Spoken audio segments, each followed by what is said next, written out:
ሰላም ጤና ይስጥልን እጅጉን የተወደዳችሁና የተከበራችሁ የአሁን ስፖርት አድማጭ ተመልካቾቻችን እንደምን አደራችሁ። የዕለተ ማክሰኞ የጠዋት ስፖርታዊ መረጃዎችን ይዘን እየቀረብን ሲሆን በብሬኪንግ ኒውስ ከሰማናቸው መረጃዎች መካከል እንግዲህ ብሩኖ ፈርናንዴዝ በማንቸስተር ዩናይትድ ቤት አዲስ ኮንትራት እየቀረበለት እንደሚገኝ እንዲሁም ንግግር መጀመሩ በሰፊው እየተገለጸም ይገኛል። በ21 አሲስቶች እንግዲህ ታሪክ መስራት የቻለው ይህ ተጫዋች በማንቸስተር ዩናይትድ ቤት የሚያቆየውን ሌሎች ኮንትራቶች ሊፈርም እንደሚችል ነው እየተገለጸም የሚገኘው። አርሰናል ቤት የምናነሳቸው መረጃዎች አሉ ከአውሮፓ ሻምፒየንስ ሊግ ጋር እንዲሁም ደግሞ ከድል ዜናዎች ጋር እንዲሁ የምናጋራቸውም ይሆናል። በቼልሲ ቤት፣ በሊቨርፑል ቤት፣ ሪያል ማድሪድ እንዲሁም ደግሞ ሌሎችን ክለቦች በስፋት የምንመለከት ነው የሚሆነው። ከእናንተ የሚጠበቀው ሰብስክራይብ በማድረግ የቤተሰባችን አባል እንዲሆኑ ላይክ እንዲያደርጉ እንጋብዛቸዋለን። እኛ ቀጥታ ወደ ፕሮግራሞቻችን አለፍን። ከሀገር ውስጥ መረጃዎቻችን ነው የምንጀምረው።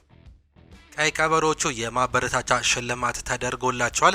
ከአፍሪካ ዋንጫ የተመለሰው የኢትዮጵያ ከ17 ዓመት በታች ብሔራዊ ቡድን በስካይላይት ሆቴል በትላንትናው ዕለት አቀባበል ተደርጎለትም ነበር። በዝግጅቱ ላይ ብሔራዊ ቡድን ለዓለም ዋንጫ ለማለፍ ላሳየው ተስፋ ሰጪ ጥረት የገንዘብ ሽልማት ተበርክቶላቸውም ነበር። የኢትዮጵያ እግር ኳስ ፌዴሬሽን ፕሬዝዳንት የሆኑት እንዲሁም ደግሞ የካፍ ስራ አስፈጻሚ ኮሚቴ አባል የሆኑት አቶ ኢሳያስ ጅራ ለብሔራዊ ቡድኑ የገንዘብ ሽልማት እንደሚያበረክቱም ነው የገለጹት። የኢትዮጵያ ኦሎምፒክ ኮሚቴ ዶክተር አሸብር ወልደ ጊዮርጊስ በተመሳሳይ ለቡድኑ የገንዘብ ሽልማት ለማበርከት ቃል መግባታቸው እንዲሁም ተገልጿል። በቡድኑ አቀባበል ዝግጅት ላይ አስተያየታቸውን የሰጡት የኢትዮጵያ እግር ኳስ ፕሬዝዳንት እንዲሁም የካፍ ስራ አስፈጻሚ አቶ ኢሳያስ ጅራ ስለ እነዚህ ልጆች ሳወራ ስሜታዊ እሆናለሁ ሲሉም ነው የገለጹት። አክሎም በሽንፈት ያለፉትን ቀናት ከባድ እንደነበረ ገልጸው አብረን ለተሻለ ውጤት መስራትም አለብን ሲሉ እንዲሁ በማለትም ተናግሯል። የኢትዮጵያ እግር ኳስ ፌዴሬሽን በቀጣይ ቡድኑን በቅርብ እንደሚከታተል ፕሬዝዳንቱ እንዲሁ የገለጹ ሲሆን የፌዴሬሽኑ ዋና ስራ አስፈጻሚ አቶ ባህሩ ጥላይን በበኩላቸው ኢትዮጵያ ከእናንተ ብዙ ትጠብቃለች፣ ምንም ማዘን አያስፈልግም ሲሉ ነው ያጽናኗቸው። አያይዞም ከባድ ሰዓት አብረን አሳልፈናል፣ በቀጣይ የእግር ኳስ ህይወታቸው የተሻለ ነገር እንደሚገጥማቸው እመኛለሁ ሲሉም ነው የገለጹት። የኢትዮጵያ ኮሚቴ እንዲሁም ደግሞ ፕሬዝዳንት የሆኑት ዶክተር አሸበር ወልደ ጊዮርጊስ ያማል ሲሉ የዓለም ዋንጫ ህልም አለመሳካቱን የገለጹ ሲሆን ዓለም ላይ ሊገቡ የሚገቡ ልጆችን እንዳሉ አሳይተናል ሲሉ ነው ሀሳባቸውንም የገለጹት። ከምንም በላይ በጨዋታ ሳይበልጧቸው በተለይም በሞሮኮ በግፍ ነው በቀጥታ ማለፍ ይኖርባቸው ነበር፣ ሁላችንም አኩርታችሁናል ሲሉ እንዲሁ ሀሳባቸውንም ሰጥተዋል። አሸናፊ ብሔራዊ ቡድን መፍጠር እንደሚቻል አሳይታችሁናል፣ እድሜ አጭበርብሮ መወዳደሩ ቀርቷል፣ ማሳያ እንዲሁም ደግሞ አርአያ ሆናችሁናል፣ ከጎናችሁ ነን፣ ሀገራችሁን አኩርታችኋል ሲሉ እንዲሁ ዶክተር አሸበር መናገራቸውን ነው ትላንትና የተመለከት ነው። ወደ ኢትዮጵያ ከገቡ በኋላ እንግዲህ ለየት ያለ አቀባበል እየተደረገላቸው ቀይ ቀበሮቹ እነሱም ደስተኛ እንደነበሩ እንዲሁ በካፒቴናቸው መልክ ሀሳባቸውንም ሰጥተውም ነበር። ሌላኛው ከሀገር ውስጥ መረጃዎቻችን ወልዋሎ አዲግራት ዩኒቨርሲቲ ለፍጻሜ ማለፉን ነው የተመለከት ነው። የኢትዮጵያ ዋንጫ ግማሽ ፍጻሜ ወልዋሎ አዲግራት ዩኒቨርሲቲን ከመቀሌ ሰባ እንደርታ ጋር ያደረጉትን ጨዋታ በመለያ ምት 7-6 ማሸነፍም ችሏል። ሁለቱ ቡድኖች በመደበኛው የክፍለ ጨዋታ እንግዲህ 0-0 የተለያዩ ሲሆን ውጤቱን ተከትለው ወልዋሎ አዲግራት ዩኒቨርሲቲ ለኢትዮጵያ ዋንጫ ፍጻሜ መድረሱን ነው በፔናልቲ ማረጋገጥም የቻለው። ወልዋሎ አዲግራት ዩኒቨርሲቲ በፍጻሜው የሲዳማ ቡና እንዲሁም ደግሞ የኢትዮጵያ መድንን አሸናፊ የሚገጥምም ነው የሚሆነው። ማንቸስተር ዩናይትድ የብሩኖን ፈርናንዴዝ ውል ሊያራዝም መሆኑ እየተገለጸም ይገኛል። ማንቸስተር ዩናይትድ የብሩኖ ፈርናንዴዝን ውል ለማራዘም ከተጫዋቹ ጋር ድርድር መጀመሩ ነው የተገለጸው። ምንም እንኳን ተጫዋቹ 57 ሚሊዮን ፓውንድ የሚጠጋ የውል ማፍረሻ ቢኖረውም እንግዲህ ማንቸስተር ዩናይትድ ይህን ሂሳብ ቢቀርበት እንኳን ኮከቡን የመሸጥ ፍላጎት እንደሌለው ነው እየተገለጸም የሚገኘው። አሁንም ቢሆን ፖርቹጋላዊያን አማካይ ለማስፈረም የሳውዲ ክለቦች ፍላጎት ቢያሳዩም ዩናይትድ ጥያቄውን እንደማይቀበል ግልጽ አድርጓል በማለት ፋብሪዚዮ ሮማኖ እያስነበበም ይገኛል። የተጫዋች እንግዲህ በሚቀጥለው ዓመት ይለቃል የሚሉ በርካታ መረጃዎች ከዚህ በፊት ሰምተንም ነበር። በአሁኑ ሰዓት ላይ ግን አሰልጣኝ ማይክል ካሪክ መቆየቱ እንዲሁም ደግሞ በእንግሊዝ ፕሪሚየር ሊግ ታሪክ እየሰራ በመገኘቱ ምክንያት የተጫዋች ከማንቸስተር ዩናይትድ ጋር ያልጨረስኳቸው ነገሮች አሉ፣ እዚሁ እቆያለሁ ሲል በይፋ መናገሩን ተከትሎ እንግዲህ ማንቸስተር ዩናይትዶች ከሱ ጋር ድርድር መቅረባቸው ነው እየተገለጸም የሚገኘው። በዚህም የተነሳ የተጫዋች ለሚቀጥሉት 2 ወይም 3 ዓመታት እንዲሁ ዳግም በማንቸስተር ዩናይትድ ቤት ልንመለከትበት የምንችልበት እድልም አለ።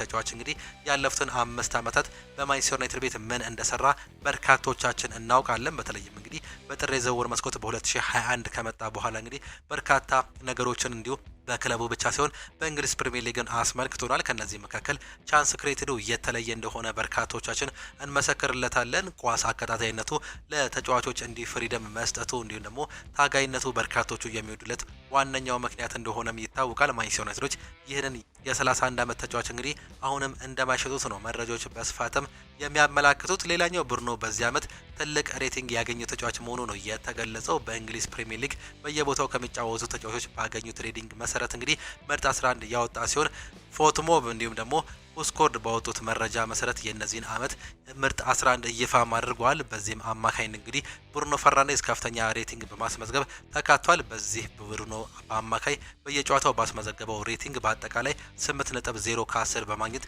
በፕሪሚየር ሊጉ ካሉ ተጫዋቾች ቀዳሚ ያደርገዋል ሲሉ በርካቶቹም ይገልጻሉ። የዚህ ዓመት እንግዲህ የእንግሊዝ ፕሪሚየር ሊግ የዓመቱ ምርጥ ተጫዋች ተብሎ መመረጡን ተመልክተናል። የማንቸስተር ዩናይትድም እንዲሁ የዓመቱ ምርጥ ተጫዋችም ተብሏል።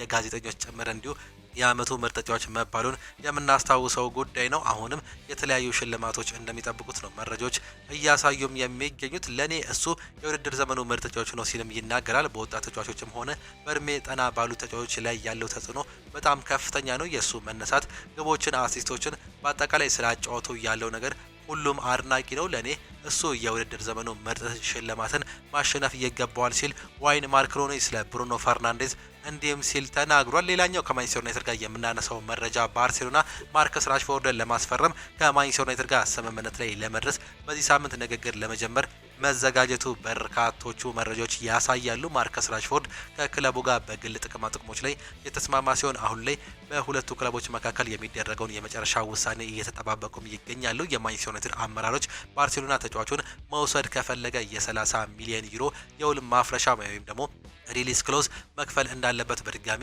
እያሳወቁም ይገኛሉ ሲል ቤን ጃኮብስ እየገለጸም ይገኛል። ነገር ግን በአሁኑ ሰዓት ላይ እንግዲህ ወደ 25 ሚሊዮን ዩሮ የሚጠጋ ገንዘብ እንዲሁ ወይም ደግሞ ከዛ በታች የማውጣት ፍላጎት እንዳላቸው በሌሎች የስፔን ሚዲያዎች በባርሴሎና በኩል እየተገለጸ ሲሆን ማንቸስተር ዩናይትድ ግን ከ30 ሚሊዮን ዩሮ በታች ምንም አይነት ገንዘብ እንደማይቀበል መረጃዎች በስፋትም እያመላከቱም ይገኛሉ። ሌላኛው ሉክ ሾው በዚህ ሲዝን እንዳሳየው አይነት አቋም በሚቀጥለው ዓመት እንደማይደገመው የሚታመን ነው ሲሉ በርካቶቹም ይገልጻሉ። በተለይም በሚቀጥለው የውድድር ዓመት በአውሮፓ ሻምፒዮንስ ሊጉ እንደመሳተፉ መጠን እንዲሁም ደግሞ ዶርጉ በክንፍ በኩል ሲጫወት እያሳየ እንደሚገኘው አቋም ፉልባክ ማስፈረሙ ከመሃል ሜዳ ተጫዋቾች እኩል ሊታይ የሚገባ ቦታ እንደሆነ ነው መረጃዎች በስፋትም እያሳዩም የሚገኙት። ሉክ ሾው በዚህ ሲዝን እንዳሳየው ወጥ አቋም ቀጣዩን ሲዝን የሚያሳይ የሚመስል እድል የለውም ሲሉ በርካቶቹም እየገለጹ ይገኛሉ። አንደኛው መንስኤ እንግዲህ የተጫዋች የእድሜ መግፋት ነው። ሁለተኛው ደግሞ በዚህ ዓመት ምንም እንኳን 38 ጨዋታዎችን ቢያደርግም እንግዲህ በሚቀጥለው ዓመት ግን በዚሁ ይቀጥላል የሚል እምነት እንደሌላቸው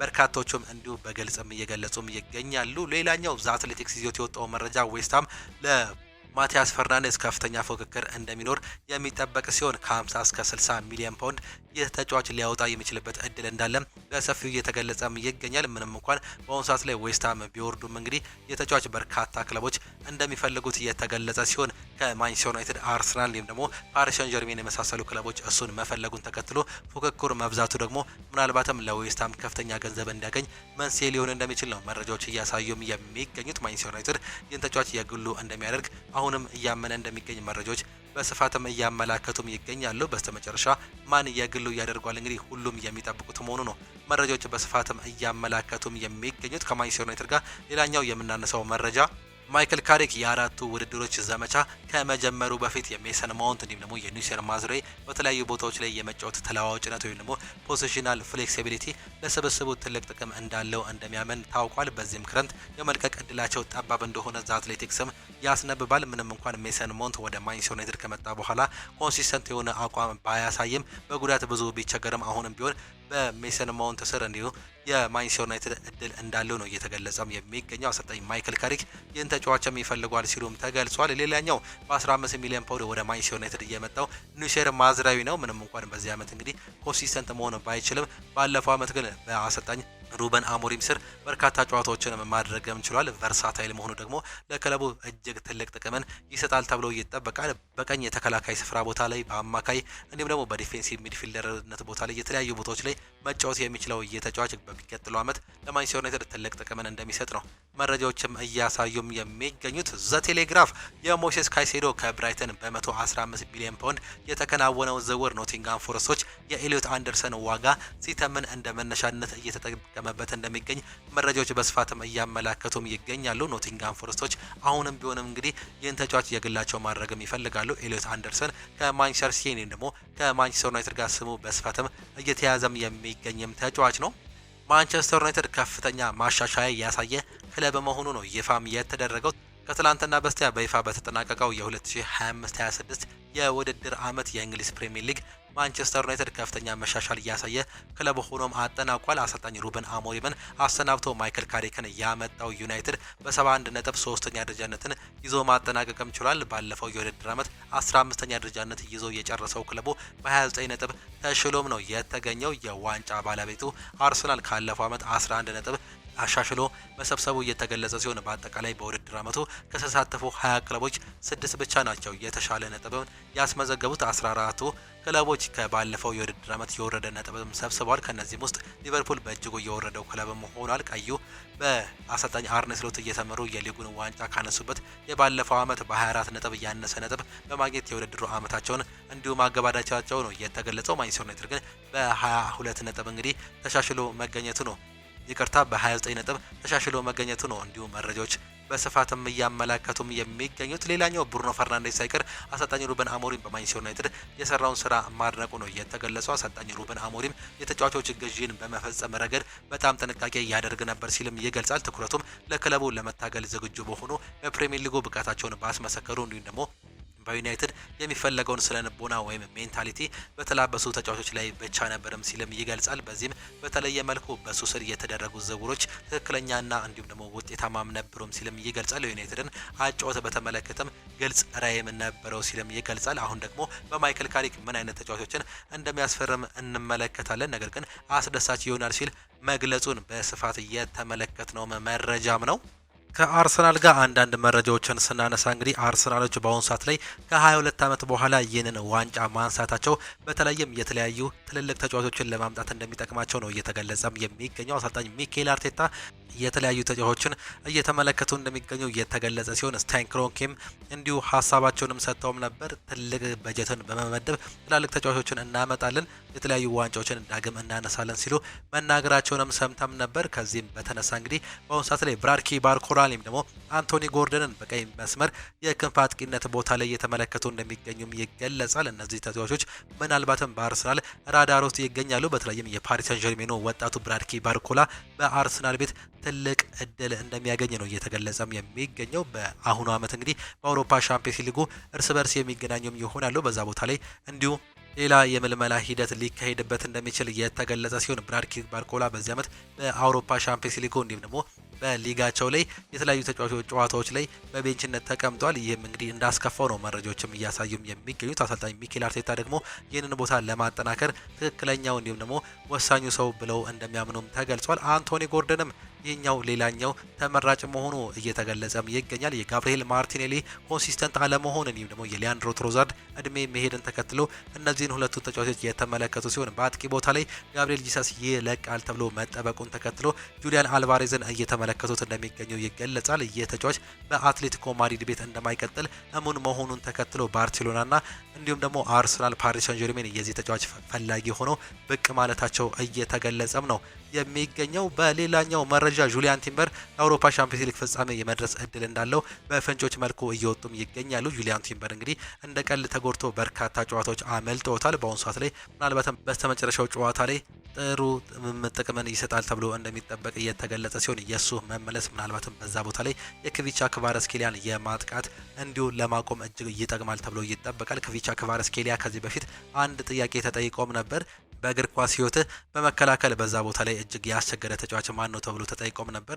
ጁሊያን ቲምበር ለኔ ከባዱ ነው፣ በአርሰናል ቤት እንዲሁም በአያክስ ቤት ተመልክቼዋለሁ፣ እጅግ ከባዱ ለኔ እሱ ነው ሲሉ ገልጾም ነበር። የሱ መመለስ ምናልባትም ለአርሰናል እጅግ ይጠቅማል ተብሎ እንደሚጠበቅ ነው መረጃዎች እያሳዩም የሚገኙት። ሌላኛው ማቲያስ ፈርናንዴዝ ነው። ይህ የዌስትሃም ተጫዋች እንግዲህ በማንቸስተር ዩናይትድ እንዲሁም በአርሰናል ራዳር ውስጥም ይገኛል። በእርግጥ ፓሪስ ሰን ዠርሜን እጁ እንዳለ ነው መረጃዎች እያሳዩም የሚገኙት። የፖርቹጋላዊ ተጫዋች ምናልባትም በኤል ማግኒፊሶ በብሩኖ ፈርናንዴዝ ተመክቶ ምናልባትም ማንቸስተር ዩናይትድ የግሉ ሊያደርግበት የሚችልበት እድል እንዳለ የተገለጸ ሲሆን አሰልጣኝ ሚኬል አርቴታም ግን ይህን ተጫዋች እንደሚወዱት ነው መረጃዎች እያሳዩም የሚገኙት። የዌስትሃም ዩናይትድ መውረድን ተከትለው በርካቶቹ እየተመለከቱት ሲገኙ ምናልባትም አርሰናሎች እንግዲህ ከሚመለከቷቸው ተጫዋቾች መካከል አንደኛው መሆኑ ግልጽ እንደሆነ በርካቶቹም እየገለጹም ይገኛሉ። ሌላኛው በቼልሲ ቤት ከምናነሳቸው መረጃዎች መካከል እንግዲህ አሰልጣኝ ዣቪ አሎንሶ መምጣቱ የኤንዞ ፈርናንዴዝ መልቀቅ መልቀቅን እንዲሁ እንደገታው መረጃዎች እያሳዩም ይገኛሉ። ይህ ተጫዋች እንግዲህ ከኤንዞ ማሬስካ ጋር ስሙ በስፋት ሲያያዝም ነበር። ወደ ማንቸስተር ሲቲ ይሄዲዮን የሚሉ ጥያቄዎችን በርትተውም ነበር። ሪያል ማድሪድም የዚሱ ፈላጊ መሆኑ ነበር እየተገለጸም የሚገኘው። በአሁኑ ሰዓት ላይ ግን ይህ ስም መገባደዱና መቆሙ መረጃዎች እያሳዩም ይገኛሉ። አሰልጣኝ ዣቪ አሎንሶ መምጣቱን ተከትሎ በርካታ ተጫዋቾችም ከቼልሲ ጋር ሊለያዩበት የሚችሉበት ተጫዋች እንዳለ እየተገለጸም ይገኛል። በርካቶቹ በተለይም ወጣቶቹ የመልቀቅ እድል እንዳላቸው መረጃዎች እያሳዩ ሲሆን የማይነኩ ተብሎ የተገለጹ ወደ 6 የሚጠጉ ተጫዋቾች አሉ። ማርኮ ኩሬላ፣ ሪስ ጀምስ፣ ሞሴስ ካይሴዶ፣ ኤንዞ ፈርናንዴዝ እንዲሁም ደግሞ ዣኦ ፔድሮና ኮል ፓልመር የማይነኩ ተጫዋቾች መሆናቸው ተገልጿል። ከነዛ ውጭ ግን ሌሎች ተጫዋቾች ምናልባትም የመልቀቅ እድላቸው ይሰፋል ተብሎ ይጠበቃል። በተለይም እንግዲህ ትክክለኛ ገንዘብ የሚቀርብላቸው ከሆነ የሚል መረጃን ተመልክተናል። በሊቨርፑል በኩል ሙሐመድ ሳላህን ማን ይተካዋል የሚለው እንግዲህ አሁንም አጠያቂ መሆናል። ከዚህ በፊት ሚኬል ኦሊሴ ከዚህ ክለብ ጋር ስሙ ቢያያዝም ባየር ሙኒኮች ግን እንዳታስቡት ሲሉ ገልጸው እንደነበር ከዚህ በፊት የሰማነው መረጃ ነው። በአሁኑ ሰዓት ላይ አሁንም ቢሆን ራዳራቸውን እያሰፉ እንደሚገኙ ነው እየተገለጸ የሚገኘው። ምንም እንኳን ትክክለኛ ስም እስካሁን እየወጣ ባይገኝም እሱን ለመተካት ግን በርካታ ስም ዝርዝሮችን እንዲሁም ደግሞ ስካውቶችን እንደመደቡ በሊቨርፑል በኩል ሪቻርድ ሁይዝ እንደገለጹ ነው መረጃዎችም የሚያሳየው። ያን ዲያማንዴም አሁንም ቢሆን ከሊቨርፑል ጋር ስሙ በስፋትም የተያዘ ተጫዋች መሆኑን እንዲሁ እየሰማንም እንገኛለን። ያን ዲያማንዴ በሊቨርፑል አሁንም ከሚከታተላቸው እንዲሁም ደግሞ ወጣት ተሰጥኦአዊ ተጫዋቾች መካከል አንደኛው መሆኑ ነው እየተገለጸም የሚገኘው። በሪያል ማድሪድ በኩል ጆዜ ሞሪኒዮ መምጣታቸውን ተከትሎ የኒኮ ፓስ ጉዳይ አሁንም ያለየለት መሆኑ ነው እየተገለጸ የሚገኘው። ኒኮ ፓስ 9 ሚሊዮን ፓውንድ በመውጣት የግላቸው የማድረግ ወይም ደግሞ የመመለስ እንዲሁ ህግም አላቸው ወይም ደግሞ አንቀጽም አላቸው። እሱን እየተጠቀሙት ሲሆን በርካቶቹ የሚጠብቁትም ጉዳይ ነው። አሰልጣኝ ጆዜ ሞሪኒዮ ይህንን ውሳኔ ይወስናሉ ተብሎ እንደሚጠበቅ በመረጃዎቻችን ከተመለከትናቸው መካከል አንደኞቹ መሆኑን ነው እንዲሁ መረጃዎች በስፋትም እያመላከቱት የሚገኙት። ሌላኛው ስኮት ማክቶሚናይ በስሙ እንዲሁ ገንዘብ እንደታተመለት ነው በስኮትላንድ እየተገለጸ የሚገኘው። እየተጫዋች እንግዲህ በተለይም በመቀስ ምት ያስቆጠራት ጎል $20 ላይ እንግዲህ እንዲሁ እንደተካሄደ መረጃዎች በስፋትም እያመላከቱም የሚገኙት። ይህም እንግዲህ በሀገሩ ላይ ትልቅ ተጽዕኖ መፍጠር መቻሉን ተከትሎ ይህ ነገር እንደወጣለት መረጃዎች በስፋትም እያመላከቱት እንደሚገኙ መረጃዎች ያሳያሉ። የጆዜ ሞሪኒዮ ውል ማፍረሻ ስንት እንደሆነ ደግሞ ስንመለከት አሰልጣኝ ጆዜ ሞሪኒዮ ሪያል ማድሪድን ዳግም በመረከቡ መቃረባቸውን መዘገቡ አይዘነጋም። ይሁን እንጂ ሪያል ማድሪድ እስካሁን ስለ አሰልጣኞች ሹመት ምንም ያሳወቀው ነገርም የለም። አሰልጣኝ ጆዜ ሞሪኒዮ በቤኔፊካ ያላቸው በ7 ሚሊዮን ዩሮ ማፍረሻ አንቀጽ ቀነ ገደብ ነገ እንደሚያበቃ ነው እየተገለጸም የሚገኘው። ጆዜ ሞሪኒዮ እስከ ነገ በ7 ሚሊዮን ዩሮ ያላቸው ካላፈረሱ ከነገ በኋላ ከፍያው ከፍ ይላለም ተብሏል። ሪያል ማድሪድ የጆዜ ሞሪኒዮ ውል ለማፍረስ እስከ ነገ ካልከፈለ ገንዘቡ ወደ 15 ሚሊዮን ከፍ እንደሚል ነው መረጃዎች እያሳዩም የሚገኙት። ሌላኛው ኤንሪኬ ሪኬልሜ ሁለት ትልቅ ኮከቦች ለማድሪድ ለመፈረም ተስማምተዋል ሲልም ይገልጻል። የሪያል ማድሪድ ፕሬዝዳንታዊ ምርጫ እጩ የሆነው ኤንሪኬ ሪኬልሜ ለክለቡ ሁለት ትልልቅ ተጫዋቾች እንደሚያስፈርመውም ገልጿል። ሁለቱ በዓለም ላይ የታወቁ ኮከብ ተጫዋቾች ወደ ሪያል ማድሪድ ለማምጣት ተስማምተዋል ሲሉ ኤንሪኬ ሪኬልሜም ተናግሯል። በሁለቱ ሳምንታት ውስጥ ይፋ እናደርጋለን ያሉ ሲሆን እጩ ፕሬዝዳንቱ እኔ የመመረጥ ከሆነ ሁለት ኮከቦችን ለማድሪድ ይጫወታሉ በማለትም ተናግሯል። በአሰልጣኝ በኩል እየሰራን እንገኛለን ሲሉ ጨምረው የተናገሩ ሲሆን ዣቪ አሎንሶ መሰናበቱ ልክ አልነበረም፣ የተሳሳተ ውሳኔ ነው ያሉት ሪኬልሜ የመልበሻ ቤቱ ኃላፊነት ሊሰጠው ይገባም ነበር ሲሉም ይናገራሉ። ጆዜ ሞሪኒዮ ምርጥ አሰልጣኝ ነው፣ ነገር ግን ሪያል ማድሪድ የአጭር ጊዜ ሳይሆን የረጅም ጊዜ እቅድ ነው የሚያስፈልገው ሲሉ መናገራቸውን የሰማን ሲሆን አሁንም እንግዲህ ውዝግቦች በተለይም በምርጫ ጉዳይ በሰፊው እየተመለከትን እንደምንገኝ መረጃዎች በስፋትም እያመለከቱት የሚገኙት መረጃ ነው። ሉዊስ ዴላፎንቴ ዓለም ዋንጫን ማሸነፍ እንደሚችል ይሰማናል ሲሉ መናገራቸውንም ነው የሰማነው። የስፔን ብሔራዊ ቡድን አሰልጣኝ የሆኑት ሉዊስ ዴላፎንቴ ስፔን የዓለም ዋንጫን ማሸነፍ እንዳላት እንዲሁ የገለጸ ሲሆን ዋንጫውን የማሸነፍ ቅድመ ግምት እንዳገኘን ብሔራዊ ቡድን ይሰማናል ሲሉ አሰልጣኙም ይናገራሉ። የዓለም ዋንጫውን ማሸነፍ እንደምንችል ይሰማናል የሚሉት አሰልጣኝ ሉዊስ ዴላፎንቴ ነገር ግን ይህ ብቻ በቂ አይደለም፣ መስራት ይጠበቅብናል፣ ለዓለም ዋንጫው ብዙ እንተጋለን ሲሉ ነው መረጃዎች እየገለጹ የሚገኙት። በተለይም እንግዲህ ከምርጫ በኋላ ነው ይህንን ሀሳብ መስጠትም የቻሉት። 26 ተጫዋቾችን የመረጡ ሲሆን በበረኝነት ቦታ ላይ ዩናይ ሲሞን፣ ዴቪድ ራያ እንዲሁም ደግሞ ዮያን ጋርሻ የተመረጡ ተጫዋቾች ሲሆኑ በመከላከል ቦታ ላይ ማርኮ ኩሬላ፣ ግሪማልዶ፣ ፓው ኩባርሲ፣ ላፖርቴ፣ ፓቢል፣ ኤሪክ ጋርሲያ፣ ማርካስ ሎሬንቶ እንዲሁም ደግሞ ፔድሮ ፖሮ የተመረጡ ተጫዋቾችም ናቸው። በአማካይ ቦታ ላይ ፔድሪ፣ ፋቢያን ሩይዝ፣ ማርቲን ዙቤሜንዲ፣ ጋቪ፣ ሮድሪጎ፣ አሌክስ ቤና እንዲሁም ደግሞ ሜሪኖ፣ ሚኬል ሜሪኖ የተመረጡ ተጫዋቾችም ናቸው። በተለይም እንግዲህ ጋቪ ከበርካታ ጊዜያት በኋላ ነው ወደ ስፔን ብሔራዊ ቡድን መመለስም እየቻለው። ይህም ድንቅ ሲሉ በርካቶቹም ገልጸውታል። በአጥቂ ቦታ ላይ ኦያርዛባል፣ ዳኒ ኦልሞ፣ ኒኮ ፓዝ፣ የርሚ ፒኖ፣ ፌራን ቶሬዝ፣ ኢግላሲያዝ፣ ቪክተር ሙኖዝ እንዲሁም ደግሞ ላሚን ያማል መመረጣቸው ነው ይፋም የተደረገው። ይህ በአሁኑ ሰዓት ላይ በርካቶቹ እያነሱት ከሚገኙት መረጃዎች መካከል እንግዲህ ከሪያል ማድሪድ ምንም አይነት ተጫዋች አለመመረጡ ከ92 ዓመታት በኋላ መሆኑ በርካቶቹ እንግዲህ ለተለያዩ እንዲሁ ክርክሮች ያበቃ መሆኑን እንዲሁ ያምኑበታል። በተለይም እንግዲህ እንደ ዳኒ ካርቫል፣ ሊን ሁይሰን የመሳሰሉ ተጫዋቾች መኖራቸው እንዴት አይመረጥም ሲሉ በርካቶቹ የራሳቸውን ሀሳብ እየገለጹም ይገኛሉ። ዓለም ላይ ካሉ ትልቅ ክለቦች መካከል አንደኛው እንደሆነ ይታወቃል። ሪያል ማድሪድ እንዴት አይካተቱም ሲሉ ጥያቄ እያቀረቡም ነው የሚገኙት። ዲና ላፉንቴ ግን ለኔ የሚመጡትን ተጫዋቾች ብቻ ነው የመረጥኩት ሲሉ መናገራቸውን እየሰማ ነው። የቅርብ ጊዜ መረጃም ነው። እጅጉን የተወደዳችሁና የተከበራችሁ የአሁን ስፖርት አድማጭ ተመልካቾቻችን ለዛሬ ነበረን ስፖርታዊ መረጃዎቻችን ይህንን እየመስሉ ነበር። ፕሮግራሞቻችንን እንዴት አያችኋቸው? ሀሳብ አስተያየታችሁን ኮመንት ቦክስ ላይ ልታጋሩን ትችላላችሁ። የዛሬ የአሁን ስፖርት የጠዋት ፕሮግራሞቻችን በዚሁ የሚጠናቀቁ ሲሆን በነገ ፕሮግራሞቻችን እስከምንገናኝ ድረስ ግን ቻው ቻው፣ መልካም ጊዜ፣ መልካም ውሎ እንዲሆንላችሁ ዳግመም ተመኘን።